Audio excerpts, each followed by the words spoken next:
امریکہ کے غلاموں، برطانیہ کے چمچوں، امام حسین تو امام حسین ہے. ارے جب تو صدام حسین کو نہ ہلا سکا تو امام حسین کو کیا ہلا سکو گے؟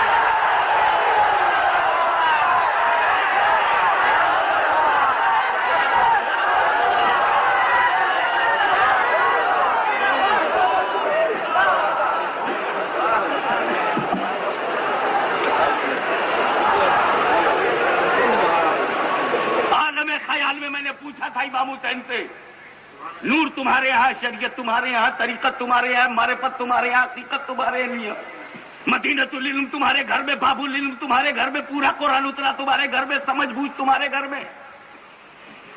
پھر یہ 72 آدمی لے کر کے کربلا میں چلے گئے اور 20,000 وہ مسلح جدید ہتھیاروں سے مسلح فوج.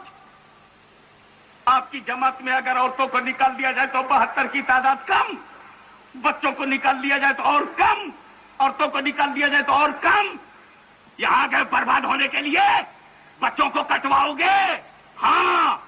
جوانوں کو کٹواؤ گے؟ ہاں. خیمے جلواؤ گے؟ ہاں جلنے دو. بربادی لے رہے ہو؟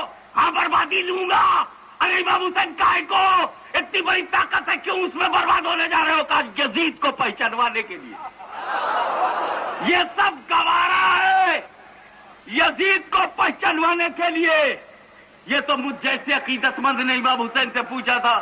آج ساری دنیا صدام حسین سے پوچھ رہی کہ جب 33 ملکوں نے جدید ہتھیار سے لیس ہو کر مسلح ہو کر تم پہ حملہ کر دیا تھا اور 15 جنوری کو انہوں نے بارڈر لائن بنا دیا تھا کہ اس سے پہلے ریورس ہو جاؤ، تو تم ریورس کیوں نہیں ہو گئے؟ تمہیں نہیں معلوم تھا کہ جب 33 ملک حملہ کریں گے، کارپیٹ بامبنگ کریں گے، بارود پہ بارود، گولے پر گولے، میزائل پر میزائل ڈالیں گے، تو کیا بغداد جلے گا؟ نہیں جلے گا. کربلا ٹوٹے گا؟ نہیں ٹوٹے گا. بربادی نہیں ہوگی؟ ہوگی. تو تم نے یہ سب کیوں گوارا کر لیا؟ کہا پلیت کو پہچانوانے کے لیے.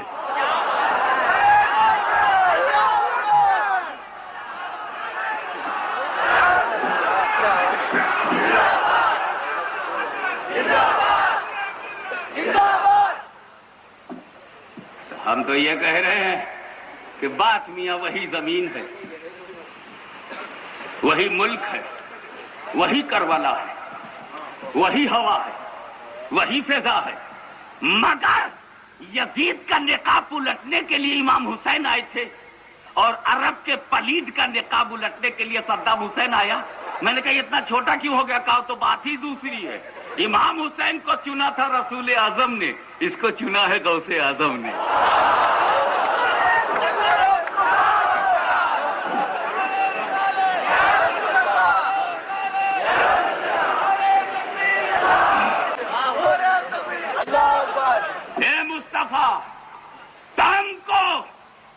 تم کو صرف مسجد حرام میں ہی نہیں، مسجد اقصی میں بھی امامت کرنی ہے.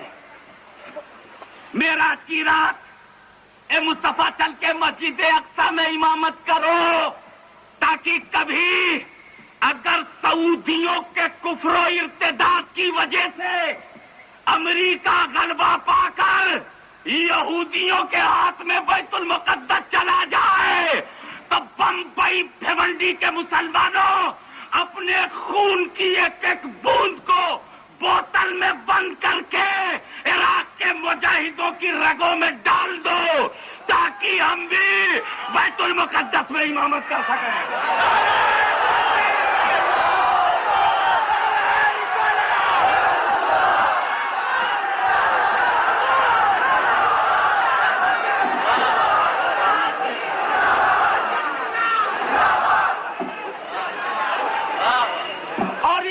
میں کہتا ہوں ہاں، جسے جیت کا شوق ہو، جو امریکہ کا قریب ہونا چاہتا ہے، جو امریکہ کا قریب ہونا چاہتا ہے، وہ عراق کا ساتھ چھوڑ دے، وہ جیتنے والوں کے ساتھ ہو جائے.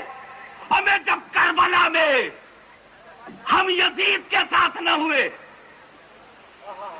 کٹے ہوئے امام حسین کے ساتھ ہے، تو پھر بچے ہوئے صدام حسین کو کون چھوڑائے گا؟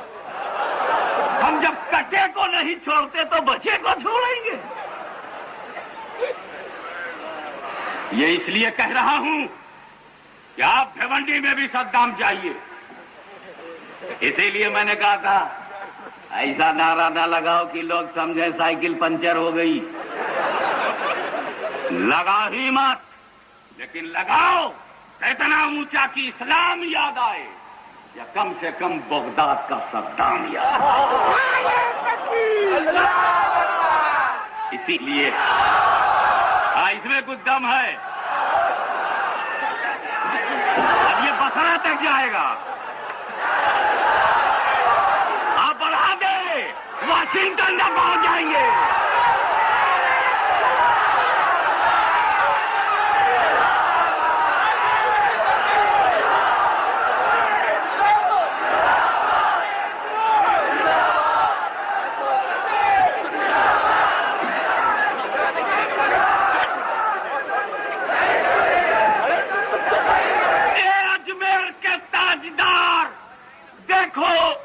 یہ غریبوں کا نعرہ ہے، امیروں سے ٹکرانے کا ارادہ ہے، اور اس لیے یہ غریب طاقت والے ہیں، ہم غریب ہمت والے ہیں، اور امیروں سے لڑ جائیں گے، چاہے وہ کویت کا امیر ہو، چاہے ظالم و جابر ہو،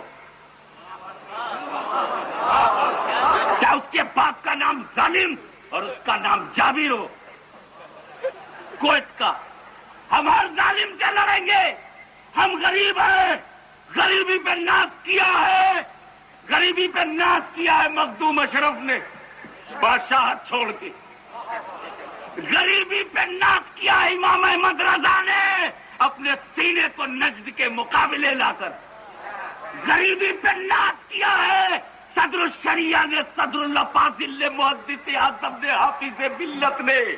غریبی کو گلے لگا لیا ہے سارے اہل سنت نے، اور امیروں سے ٹکرانے کا ارادہ کیا ہے، چاہے وہ امریکہ کا امیر ہو، برطن کا ہو، جاپان کا ہو، جرمنی کا ہو، چاہے وہ فرانس کا ہو، چاہے وہ ہالینڈ کا ہو، چاہے وہ کویت و سعودیہ کا ہو، چاہے سیریا کا ہو، ایجپٹ کا ہو.